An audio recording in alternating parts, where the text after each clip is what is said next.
নিশ্চয়কৈ নিপকোসৃষ্ট বানত এতিয়া বিধ্বস্ত হৈ পৰিছে গোলাঘাট জিলা আৰু গোলাঘাট জিলাৰ মৰঙী মৌজাৰ প্ৰায় 7ৰ পৰা 8খন গাঁও এতিয়া জলমগ্ন হৈ পৰিছে। যোৱা নিশাৰ পৰা আচলতে পুনৰ নতুনকৈ 2-3খন গাঁও আচলতে জলমগ্ন হ'বলৈ আৰম্ভ কৰিছে। এই মুহূৰ্তত মই উপস্থিত আছোঁ কেন্দুগুৰি অঞ্চলত আৰু এই মুহূৰ্তত মই সামগ্ৰিক পৰিৱেশটো ভিডিঅ' চিত্ৰক দেখুৱাবলৈ অনুৰোধ জনাইছোঁ যে যি আচলতে বান, সেই বানে আচলতে প্ৰলয়ংকাৰী ৰূপ লৈছে আৰু এই মুহূৰ্তত সমগ্ৰ আচলতে গাঁওসমূহ একেবাৰে জলমগ্ন হৈ পৰিছে। কৃষিভূমি ইতিমধ্যে পানীৰ তলত যাহ গৈছে। ঘৰ দুৱাৰৰ ভিতৰত আচলতে বাসগৃহৰ ভিতৰসমূহ আচলতে জলমগ্ন হৈ পৰিছে।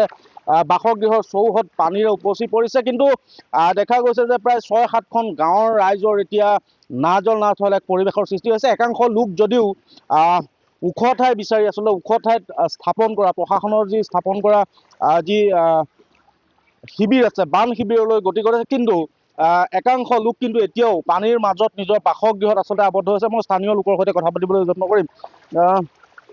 দাদা, এবাৰ বান আহি গ'ল, পুনৰবাৰ আকৌ একেই জলমগ্ন হৈ পৰিছে এতিয়া সমগ্ৰ এই মৰঙী মৌজাৰ প্ৰায় 7-8খন গাঁও।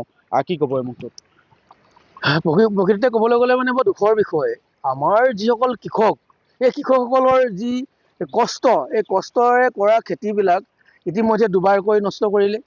আপুনি দেখিছে যে আমাৰ এই অঞ্চলত একদম নেৰানেপেৰা বৰষুণৰ ফলত কৃত্ৰিম মানে আমাৰ যিখিনি খেতি আছিল এই খেতিবিলাক শেষ কৰি পেলালে।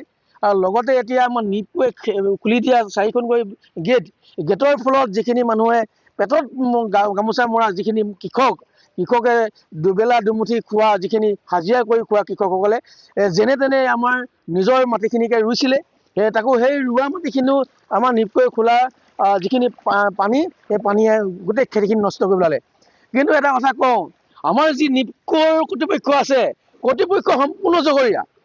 কাৰণ নিপকোৱে আজি পৰ্যন্ত আপোনালোকে গম পাইছে, নিপকো বা আজি পৰ্যন্ত এই 2018 চনৰ পানীটো হওক বা আজি এই 2026ৰ পানীটো হওক, তেওঁলোক এবাৰ অহা দেখিছিলনে?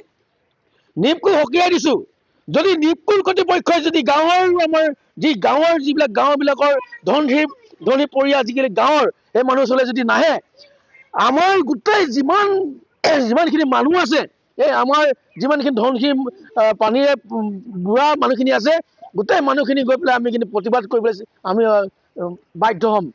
কাৰণ এতিয়া আমাৰ ইয়াত ক'বলৈ গ'লে মানে আমাৰ যদি আমি ইফালৰ পৰা চাবলৈ গ'লে মানে আমাৰ মিঠামুচাপৰি হওক, জাতিপতীয়া হওক, কেন্দুগুৰি, একদম প্ৰথম আৰম্ভণি বৰবালটোপ, কদগুৰি, এইপিনে হালোৱা গাঁও, আমাৰ কেইবাখনো গাঁও ইয়াত মানে পানীয়ে একদম সম্পূৰ্ণ ডুব গৈ আছে।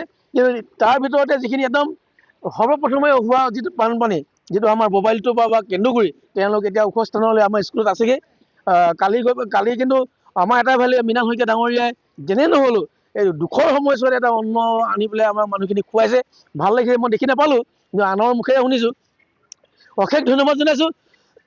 আৰু এটা কথা কওঁ, আমাৰ এটা আশা আছে যে মীনা শইকীয়া ডাঙৰীয়াই এটা অনুৰোধ কৰিছোঁ, এটা আমাৰ আশা আছে যে আমাৰ ৰাস্তা পদূলিবিলাক যাতে সোনকালে মেৰামতি কৰে। আৰু লগতে আমাৰ যিটো যে আমাৰ মাথৰি বনাই আছে, আমাৰ যিজন আমাৰ বোকাখাটৰ তেখেতৰ নাম আছিলে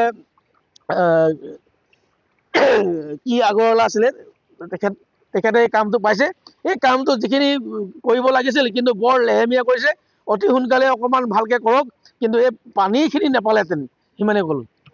নিশ্চয়কৈ আচলতে মথাউৰি নিৰ্মাণত পলম হোৱাৰ বাবে আচলতে এই পানীয়ে ভয়ংকৰ ৰূপ লোৱা বুলি এক অভিযোগ উত্থাপন কৰিছে। আৰু সমান্তৰালভাৱে দেখা গৈছে যে মিঠামচাপৰি, কেন্দুগুৰি আদিকে ধৰি প্ৰায় 7-8খন গাঁও এতিয়া জলমগ্ন হৈ পৰিছে। আৰু এই জলমগ্ন সময়খিনিত বানাক্ৰান্তৰ বন্যাত্ৰৰ আচলতে দুখ দুৰ্দশাই কোলাই পাচি নধৰা হৈছে।